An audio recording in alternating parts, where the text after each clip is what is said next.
नमस्कार मित्रांनो, आज दिनांक 25 ऑक्टोबर आणि एक हवामानाची नवीन अपडेट आहे। सकाळचे 6 वाजलेत। आपण मागच्या व्हिडिओमध्ये 22 तारखेपर्यंत 22 ऑक्टोबरपर्यंत अंदाज दिला होता, तसा एक साप्ताहिक हवामान अंदाज आपण घेणार आहोत।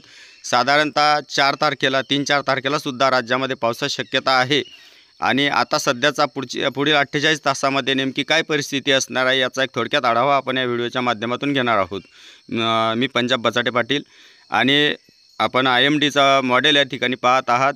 ज्यामध्ये आपल्याला नांदेड, धाराशिव, बीड, गेवराई, अंबड, छत्रपती संभाजीनगर, जालना, त्यानंतर नगर, तसेच आळीफाटा, पारनेर, नाशिकचा जो काही पश्चिम उत्तरेचा भाग आहे त्या भागामध्ये सुद्धा चांगल्या पावसाची शक्यता आहे।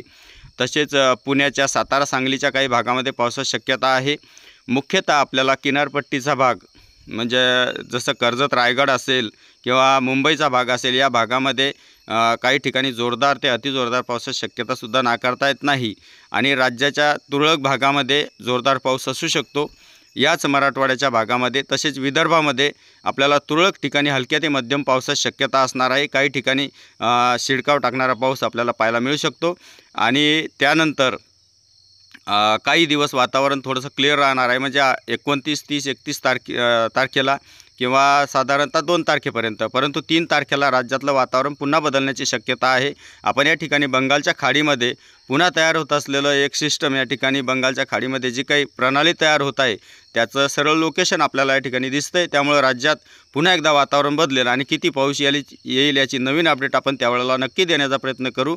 परंतु साठी आपण पुढील 3 तारखेला म्हणजे नोव्हेंबरच्या 3 तारखेला पुन्हा एकदा राज्यात अवकाळी पावसाची शक्यता असल्याचा हा अंदाज आहे आणि पुढील 48 तासामध्ये राज्यात जो आहे अवकाळी पावसाचा जोर मराठवाड्यामध्ये आणि तसेच मुंबईच्या भागामध्ये, सातारा, सांगलीमध्ये आणि गेवराई, बीडमध्ये, आपल्याला लातूरसह काही ठिकाणी पाहायला मिळू शकतो। सर्वाधिक कोकणपट्टी वगळता आपल्याला आळीफाटा, पारनेर आणि नगरच्या भागामध्ये थोडासा पावसाचा जोर जास्त पाहायला मिळू शकतो। धन्यवाद।